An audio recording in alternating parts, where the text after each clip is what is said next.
Hello everybody, welcome back for another video. Hope you're all doing well and that you're all having a wonderful day. And without further ado, let's jump right into it. In slightly confusing news, I had to look around a lot to make this news actually make sense. I'll tell you why. Global online payment giant PayPal has announced a new feature that will allow Web3 merchants to accept cryptocurrency payments from their customers within the United States of America. The feature is called PayPal on and off ramps, very long name, and is an integration with PayPal's existing service, which allows US consumers to buy and sell PayPal-backed crypto. Right, it's going to get a little bit confusing. PayPal on and off ramps will enable wallets, dApps, and NFT marketplaces to integrate with PayPal's payment platform, providing customers with a fast and seamless way to buy and sell crypto within the United States. The feature will also benefit from PayPal's fraud management, chargeback, and dispute security controls and tools. According to PayPal, Web3 merchants can take advantage of this feature by connecting to PayPal's reliable payment experience and growing their user base. Additionally, crypto wallet users in the US can convert their crypto to US dollars directly from their wallet to their PayPal balance, so they can shop, send, save, or transfer money to their bank or debit card. So here we go. The news is that PayPal has released something called PayPal on and off ramps. The way that I found it on many different cryptocurrency websites is it's once again the buzzword Web3. They kept on making sure these articles to mention Web3. Web3, you can use it with Web3. Web3 can use this. Web3 has this. Web3 and I was like, okay, can I figure out exactly what's going on? Searching around, what it actually appears to be is apparently, you know how, I don't know if it must be the same everywhere. If you go into certain stores, you see that they offer Apple Pay. Is there an Amazon Pay? You know what I mean? All these different forms of payments. And sometimes you may also see PayPal. Where I am, I see PayPal. Sometimes if you go to a flea market or something, they say that they take PayPal. Or if you're at a food market, they say they have a little PayPal thing. You scan their code, you pay through your phone with PayPal. This is basically kind of what it is. It's an extra form of integration for certain things within the cryptocurrency space so that you're actually able to definitively pay with crypto. That is to say, if you are on Coinbase, or I believe Binance has the exact same thing, they have a cryptocurrency card from Visa or MasterCard. I don't know who it is, doesn't really matter. The idea is that you would directly be able to use your money on your crypto money on Binance or from Coinbase with the tap of your card or the swipe of your card. That's how you get, the payment actually ends up getting done. We've had these for a number of years. The issue is that PayPal has thus far only allowed people to hold crypto on their platform. If you wanted to make a payment, I believe you could send crypto, but you could not use it as a form of a payment method. You had to simply use your local form of currency when using PayPal's website. Now it appears that you'll be able to actually use your crypto. It says it automatically gets converted into US dollars. So basically you would tap your card. The transaction would happen on the PayPal website and it would take X amount of Bitcoin, automatically converted into the US dollar amount. And then that US dollar amount would hit your PayPal account and that PayPal account would then be used for the actual payment. Everyone got me? It's not that difficult to actually understand. The issue that I had is that a lot of different websites were constantly mentioning Web3 merchants, Web3, it's simply just anyone who's trying to sell something. You can add this as a payment method on your actual website. So you've seen before, if you're trying to buy whatever you're trying to buy and they have PayPal as an actual payment method. If you are now selling things, you can also additionally add, I want to be able to accept PayPal for payments and I will accept cryptocurrencies through this system, PayPal on and off ramps as a form of payment as well. Basically allowing people to be able to use their crypto as opposed to just kind of holding it and saving it. Once again, the main idea of crypto is to actually use it, to actually use your money and your coins as a form of payment.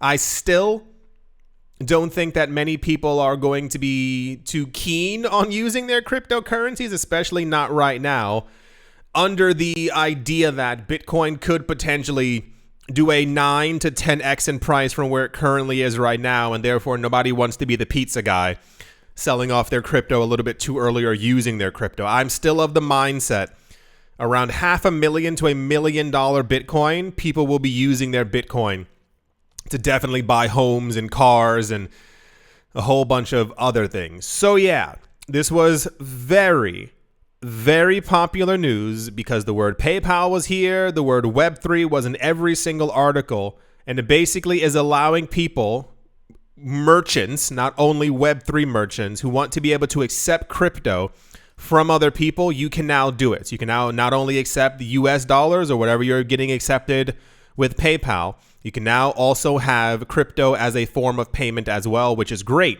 which is what we've been waiting for from PayPal. So it's just not Web3. It's kind of allowing people around the world to be able to accept crypto as a form of payment for things. Yes, that's the PayPal news, which was all over the place, and many people were just making it seem as if it was just for Web3. No, it's for everyone. That's the PayPal news. And yeah, let's move on. In gigantic blast from the past news, messaging app Telegram has endorsed the TON, T-O-N network as its blockchain network of choice for Web3 infrastructure, sending the TON token up in value as that news was released. I know a lot of people were not here for this. What happened was, many years ago, when the cryptocurrency market went completely insane in 2017 and everyone was figuring out what cryptocurrencies were, a number of different platforms announced that they were going to be creating their own cryptocurrencies, their own tokens. Once again, the term cryptocurrency means something that is decentralized and can be used by anyone. It is permissionless. You do not need permission from anyone ever to actually use it. Many other platforms were creating tokens, so they would be like centralized tokens. The point is, a number of companies came forward and announced that they were going to be creating their own coins. It was Telegram. What's the other one? It wasn't WhatsApp. It wasn't Signal. There was some other platform who also does like text messaging, announced that they were also going to be creating their own coin. And everyone was like, whoa, that's really cool. The idea was, this is also around the time when we were getting rumors about cryptocurrency integration with Twitter. The idea being these social platforms would allow people to send money back and forth at any given time. Part of the problem is that Facebook, never missing a beat, realized what was going on and announced that they were also going to be launching their own token. Part of the problem was, and this is allegedly, that Facebook had actually allegedly been in contact with a number of different countries. And the idea is that the news was, it was alleged that Facebook was probably telling these countries who had poor infrastructure, we will help you build roads and schools and homes and houses and mansions and railroads and etc. if you use this coin as a form of legal tender within your country. That was the allegation that was going on, and this is why nearly all of you might remember, because this was definitely in the normal news. Facebook announced they were going to be launching a coin, and 48 hours later, everyone around the world had a problem with it. Why? The idea was that Facebook, once again, might have been talking to countries, and if you can get about a good dozen countries to no longer have to think about using the US dollar, but instead they use the Facebook dollar, and Facebook's platform at this point had, I think it was nearing 1 billion people on their website, they would have become de facto the biggest bank overnight. Overnight. Not like in a couple of weeks, like just by default. They would have had these things on their platform that said, hey, we have a Facebook marketplace, and now you also have Facebook dollars that you can also use. And part of the tactics that were believed, which is similar to what PayPal did in the long ago, for those of you who don't remember the early days of PayPal, is that if you used PayPal as a form of payment for something on a website, you would sometimes get a discount. If you signed other people up to PayPal, remember this, you used to get, I think, around $15 to $20 for everyone who you signed up with on PayPal. This is how you get more people to use your platform. So if Facebook had a thing where you could simply use Facebook's marketplace on their website, and if you wanted to, you could use Facebook dollars, and Facebook dollars would give you a good like 12 to 15 to 25% discount on something that you were already going to buy from Amazon, you would choose Facebook. You find out that Facebook has a 4, 5, 6% interest rate on their coin when your bank is only offering you 1 to 2%. It spreads like wildfire. The problem is that a bunch of other smaller companies who were announcing that they wanted to make their own coins at the exact same time, like Telegram, were basically kamehameha'd into the ground. They were completely, decimated. They were gone within seconds. And this is what we're currently talking about right now, and this is why it's a huge blast from the past.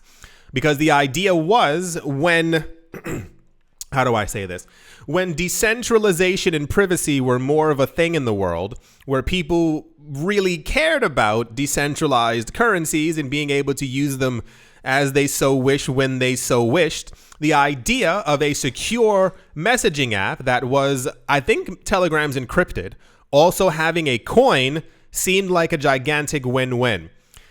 But yeah, Telegram began developing the Ton blockchain back in 2018, they had no choice, abandoning the project in August of 2020, following legal action from none other than the US SEC, alleging that they were selling unregistered securities. The project was picked up the following year by members of the actual community. So this was actually a great thing that happened. Not that the SEC came forward and, stepped on them, but more so it should be picked up by the community. It should be a community of people who are actually running it and not one gigantic conglomerate corporation like Telegram. I don't know how big they are, but they're bigger than the community per se. So it's better that this actually gets picked up by people. That's part of the idea of why we saw so much hype around Shiba Inu and what's the other one?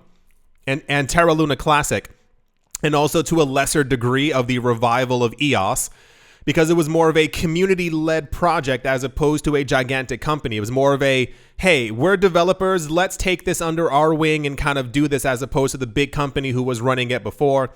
The project was picked up the following year by members of the community who formed the Ton Foundation in order to keep it alive. The messaging platform remained a favorite among crypto enthusiasts, possibly thanks to its thanks to their efforts to launch their own cryptocurrency. Development of the spin-off network continued, shepherded by the foundation, seemingly independent of Telegram, though the association between the two remained. Basically, long story short, Telegram has come forward and announced that they are backing the project. They're with it again. We don't know the extent of how strongly they're holding hands, but apparently they're going to be using the Ton network that was taken over by the community as their cryptocurrency wallet on their platform. I don't know the full extent of how this is going to work. I don't know if the decentralization level is actually enough in that. One of two things has to happen. If this is decentralized enough and Telegram simply uses it as like an outsourced thing that kind of leeches onto their Telegram network, that is to say the messaging app, then therefore people would decentralizationally, not a word, be able to use crypto through the actual network of Ton on the Telegram app without having to actually have like any like SEC legal ramifications. The other route is this something that has to go through the SEC?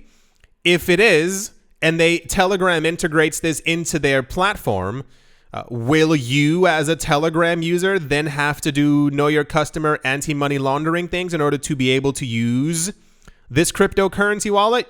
You get what I'm saying? One of two things has to happen. It's either completely free and open for everyone as a Ton network wallet on Telegram, if there's no real association. If Telegram has simply chosen this as something that they want to use on their platform, it can maybe exist freely. I don't know all the rules and laws, but we know how the SEC is, and we know what they've been doing before in the past. So what exactly, how deep does all of this actually go? Yeah, very good news. It is lovely to see old projects revived once again. There were so many promising projects in the long ago that actually cared about decentralization and the community.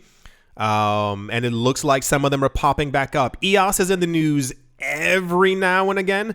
Last we heard from EOS was like 2 months ago. And I think it was Dan Larimer.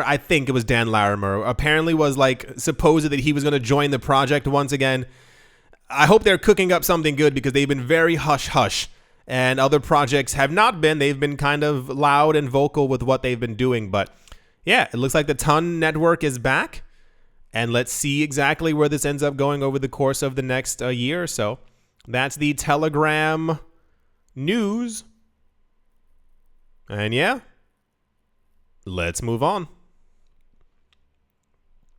So for some reason, the cryptocurrency space is extremely always excited by layoffs. The idea, and I cannot figure out why. We've gone over this hundreds of times. The news that someone has been fired, has left, quit, massive amounts of people are losing their jobs. It ends up making it into the cryptocurrency news space more than actual good news that we have. Maybe scary news sells. I'm not exactly sure. However, for some reason, there's been this really weird campaign.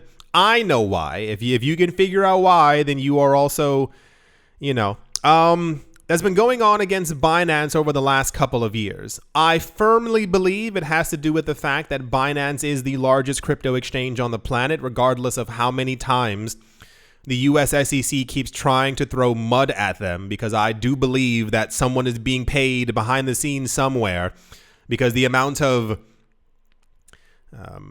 last yearly regulatory action seems a little bit suspicious, if you ask my opinion. However, every single time that there is any type of negative news about Binance, it ends up making, the biggest news story of the year news kind of thing. And I'm going to explain to you what the news is, and also why this is absolute nonsense, because you'll see. As per a report from Bloomberg, Brian Schroeder, the CEO of Binance US, has stepped down from his position. Alongside the significant change in leadership, the exchange has announced that they are going to be laying off a third of their workforce. I've seen apparently the number is around 100. Apparently Binance US will be laying off 100 people, and the CEO, Brian Schroeder of Binance US, has also stepped down. It says recently Binance has faced staff layoffs and notable departures of top executives over the course of this year. On the 6th of September, the exchange parted ways with several executives in charge of its operations within Russia. Apparently, for those of you who missed that, it appears as if there are a number of countries who are not giving Binance, Coinbase, Kraken, or Gemini any type of regulatory approval and or regulatory paperwork. This is clearly because these countries are trying to make their own cryptocurrency exchanges. We've heard this dozens of times before from other countries around the planet, a lot of them within Southeast Asia and some within Africa, who are not giving regulatory anything to other companies except for the government themselves and the local central banks, who are also trying to create their own cryptocurrency framework. The word's not regulation, their own like crypto exchanges. So, of course, you would not give proper paperwork to the largest crypto exchange on the planet, because you want the money to flow through the central bank. The money that flows through the central bank at some point then also flows into the government. In July, Binance garnered attention when its chief strategy officer, Patrick Hillman, announced his departure, along with Stephen Christie, a compliance officer who had joined the company in May of 2022. We've gone over this before. Binance is not the only company that has people stepping down. If you are getting paid $600,000 per year working at Binance, and someone offers you $1.3 million to go work in a central bank or some other country, you're not going to be like, no, I'm happy with my $600K. You were going to tip your hat, you were going to bow out gracefully, and you are going to go make more money. This happens all the time in major companies. It happens all the time within the banking industry. It happens all the time in companies that are like BlackRock. People step out, they go somewhere else because there's always more money to be made. However, for some reason, when it happens to Binance, it's like, what's wrong with the company? Are they going bankrupt? What's happening? Binance US has faced an increasingly challenging landscape within the United States. Earlier this year, both the SEC and the CFTC took legal action against Binance, Binance US, and also against Changpeng Zhao. The legal allegations range from operating an illegal exchange, as the SEC has claimed that they did not get the proper paperwork. Can anyone have the proper paperwork? This seems to be the problem within the United States, as over the last decade, no one has proper cryptocurrency regulation. The sale of unregistered securities, every crypto exchange has had the same. The violation of commodities laws, every cryptocurrency exchange has had the same.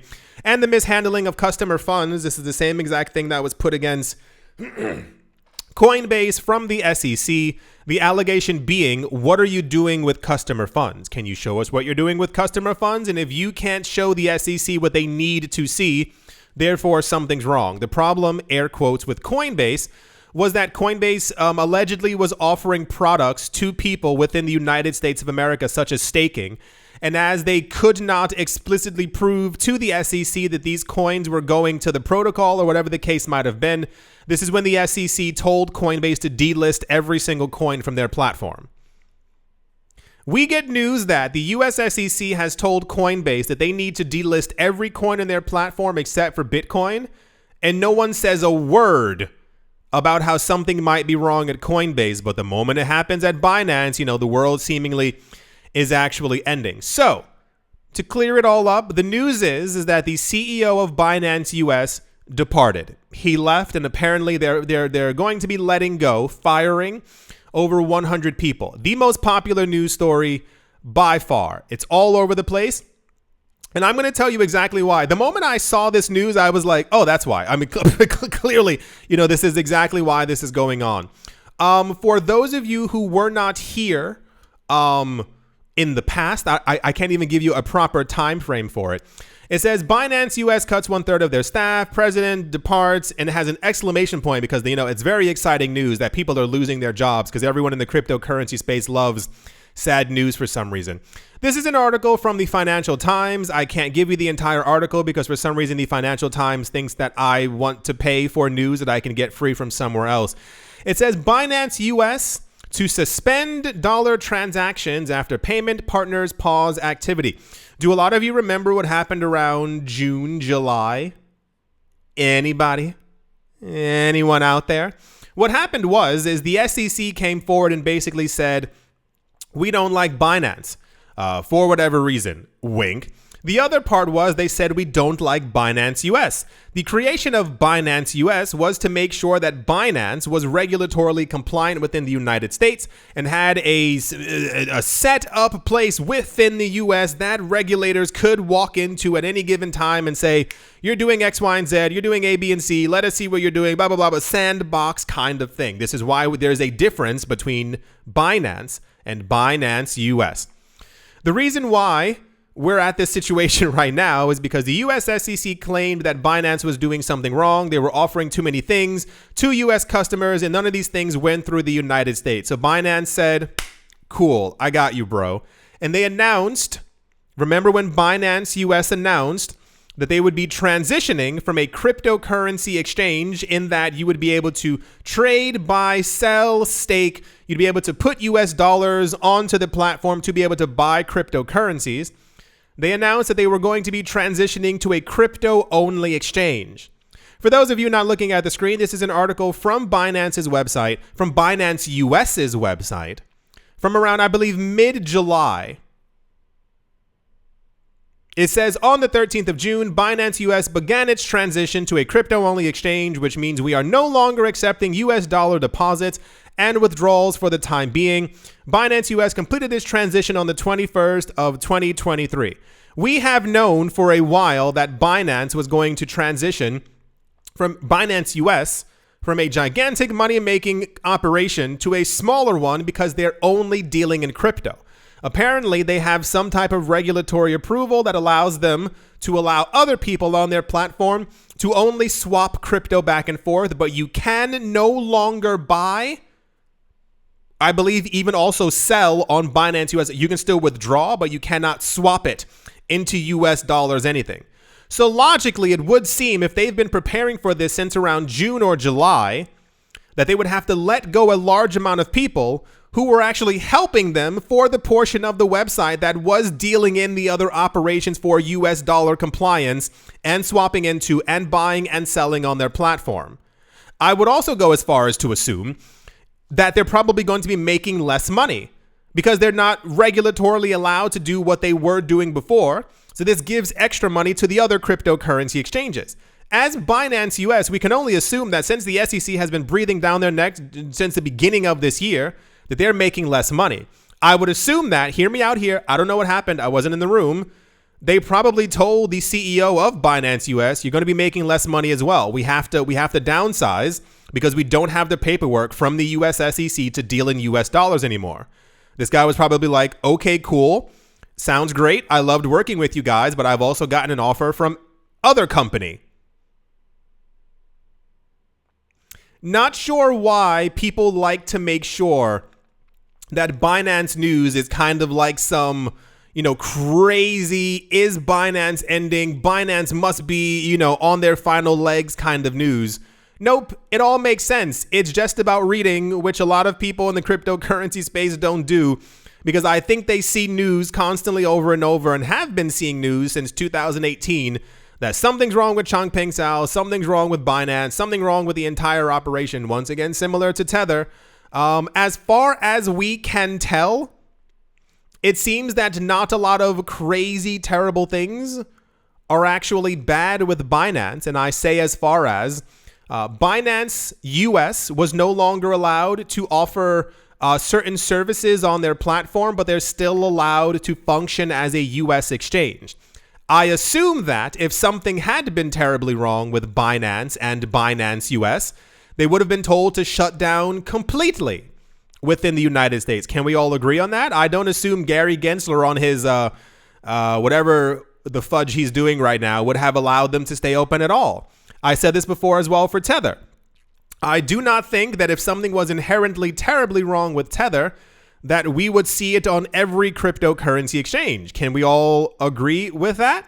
That they would still be allowed to function and work everywhere around the world. Same thing with Binance. We've heard of Binance having to close up shop in, I think, 3 different countries outside of the US. And if you look into it, these countries are usually places that have been accused before of corruption, and therefore one can assume that they're probably not allowing the largest crypto exchange in the planet into their borders because they're doing other stuff. That's a nice way of saying it. So yeah, major news is that the CEO of Binance US has stepped down. It's the worst day in cryptocurrency history. How could they do this to us? Why is Binance constantly losing people who are working for them? It just doesn't make any sense. It's almost like the market's going down and the SEC won't allow them to have anything. Why would Binance do that to us? Anyway, I do sincerely hope that you have all enjoyed. The cryptocurrency space is one for the books. I'm telling you, I am very excited for like the year 2033, somewhere around there.